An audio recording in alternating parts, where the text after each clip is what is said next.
You want to start powerlifting, or you've been powerlifting for a while and you have zero clue what gear to buy. Well, in today's video, I'm going to be ranking powerlifting gear, powerlifting products, everything powerlifting that you would need to compete as a raw powerlifter. I'll be ranking these products from S tier to F tier. S tier are going to be the products you absolutely need to compete, and F tier are going to be the products that you don't need at all. So let's hop right in. We are going to start with product number one, a lifting belt. Do you absolutely need a lifting belt to compete? Yes, yes you do. It is part of the gear that you are allowed and part of the products that you are allowed. So we have our first S tier of the video. Up next, we have knee sleeves. Again, a product that you need to use to compete on the platform in powerlifting as a raw powerlifter. We got S tier again. Number three is wrist wraps. This is not a necessity to lift. I know multiple powerlifters who are competing at the world stage right now and do not use wrist wraps. Helps with support, helps with wrist stability, does not add any strength. So in my opinion, that goes in A tier. It's a good product to have, but if you are doing the base minimum of powerlifting, you do not need it. Up next, we have got lifting straps. Lifting straps are one thing that are super useful if you are a very strong deadlifter, and they're really good just in a gym sense to lift and not have grip being a limiting issue. But it is not a necessity in the sport of powerlifting. So for that reason, it gets a C tier instead of higher. But I do think that they are very important. And if you have the extra money, powerlifting is already a very expensive sport. Jeez. Powerlifting is already a very expensive sport. So if you have the extra money, definitely invest in some lift straps. It is going to take your back training to a different level, but you do not need them. We have got knee wraps. Similar to wrist wraps, except it goes around your knee, literally forces your knee to stay straight. This is for equipped lifters. Since this video is only about raw lifting and raw powerlifting, knee wraps get an F tier. It would be very, very dumb of you as a raw powerlifter to compete or to use knee wraps in training. You wouldn't be able to use them on competition day, so it would just be a weird thing, so F tier it is. Number six is elbow sleeves. This is the same thing. You wouldn't be allowed to use it on competition. It would make your bench press a little bit easier, so in my opinion, F tier again. Doesn't make sense to use it if you are not going to use it on competition day. Continuing the list, we have got squat shoes. Squat shoes can be amazing for some people who need it. If you have limited ankle mobility, or maybe you just enjoy the feel of a squat shoe during squats, it can be really, really useful. In the USAPL and IPF rulebook, it says that you are allowed to use squat shoes for not only squat but bench press as well. So because of that, and you need to wear a shoe, they get A tier for me. It's super useful, super good. You don't need them to compete. You could wear like a flat shoe, like even Nike Metcons or something. But I think it could be really, really good for a lot of people. Going along with the shoe, we have got deadlift slippers or deadlift shoes. I'm going to consider this any flat shoe that you would need. And for that reason, it gets an A tier as well.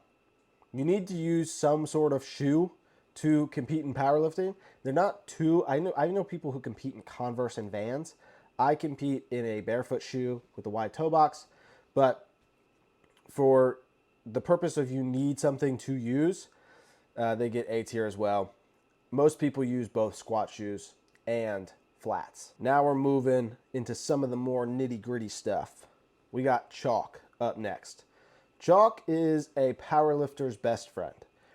It is the joy that I feel whenever I reach my hand into the chalk bowl and make a ginormous mess for the gym owner and the staff and don't clean up after myself. That's partially a joke. Fills me with the amount of joy that is indescribable. And not having a deadlift slip out of my hands, or not having a squat slip off of my back whenever I chalk my back, or not slipping on bench press because I chalked my back first, is a feeling unlike any other. And because of that, this is the first thing that you do not need to use to compete, but gets an S for me. Chalk is amazing. I think every single gym goer should have a little chalk in their bag.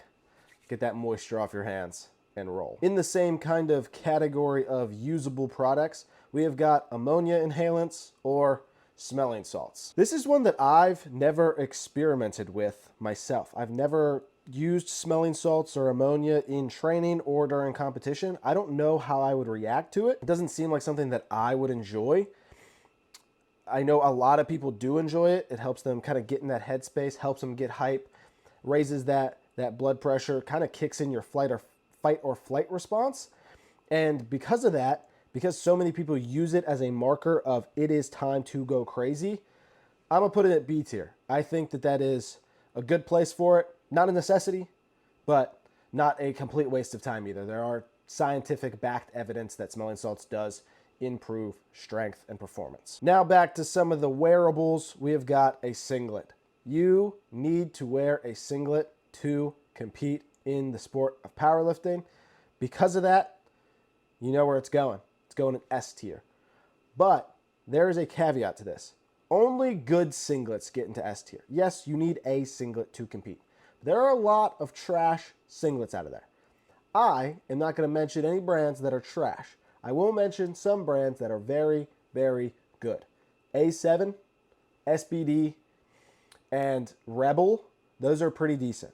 Some are not great, and you get what you pay for in the sport of powerlifting, especially whenever it comes to the gear. Moving on, we have got baby powder. This one, I think a lot of people are going to be shocked by, maybe if you're not a powerlifter already, but baby powder is phenomenal. Put it on your legs and it dries them out.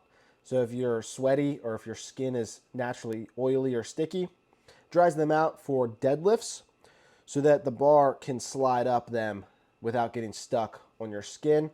Really, really useful.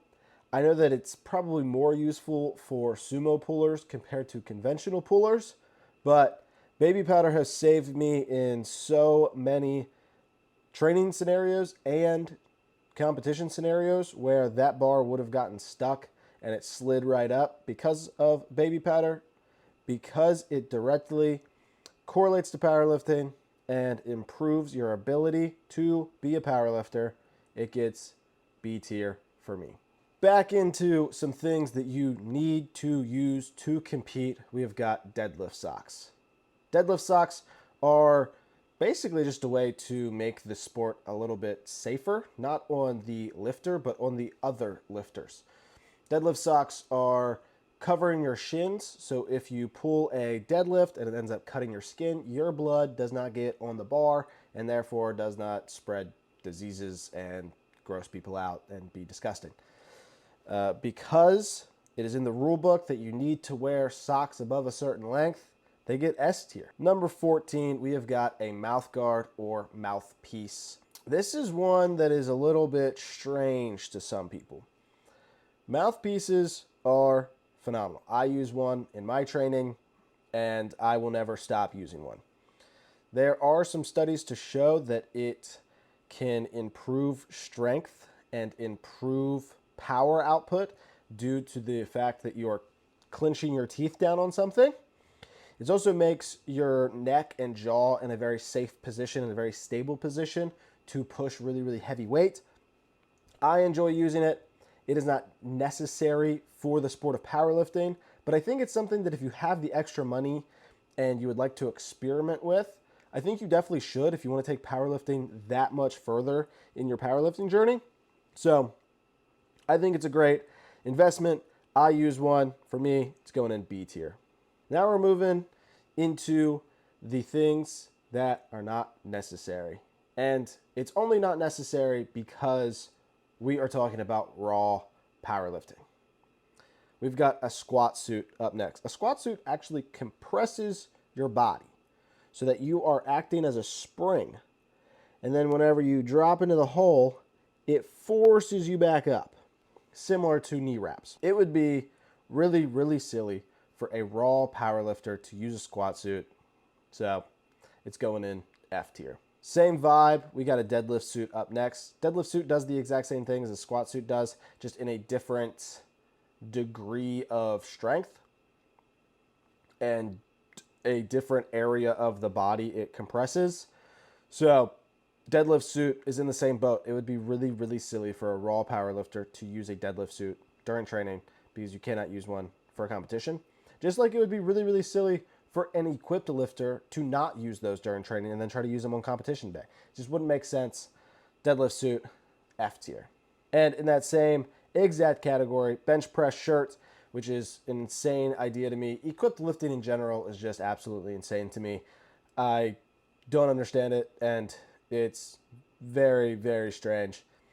I know there's some old heads and some die-hard equipped lifters, and that's so dope. And I love the spirit energy, and I love the work boots going into the gym and just going all out crazy.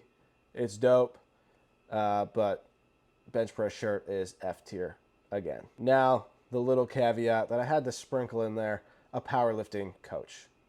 If you want to take powerlifting seriously, you should get a coach. Not only for the aspect of one-on-one programming, one-on-one diet advice, but someone there to guide you through the ins and outs of the sport of powerlifting. Not only the rule book, but how to battle through an injury, the mental side of powerlifting that only one who has experienced those things can teach you, and someone that is there on competition day to help load the bar, unload the bar for warm-ups, and put your attempts in so you don't have to stress about it. That's what a powerlifting coach does. A good powerlifting coach is unmatched in the sport of powerlifting. No AI model, no PDF program is going to match a good, strong powerlifting coach. And because of that, powerlifting coaches get an S tier. Only the good ones, clearly. And if you're interested in working with me, you can hit me up on Instagram at @thepaulcrone. That is my powerlifting tier list. I hope you all enjoyed the banter that we had, and let me know in the comments what I got right and what I got wrong. What would you move around in this list? What would you add to the list? What would you take off the list in general? Let me know in the comments down below. Thank you all so much for liking this video, and I will see you all in the next one. Deuces. All right, that was a ton of fun. Thank you all so much for watching. There is a video over here. I believe it's over here. I think I got it wrong last video, but it is over here, I believe. We will see if I'm correct. That YouTube thinks that you will like, and there's a subscribe button somewhere on the screen now. Make sure you hit that, and I will see you all in the next video.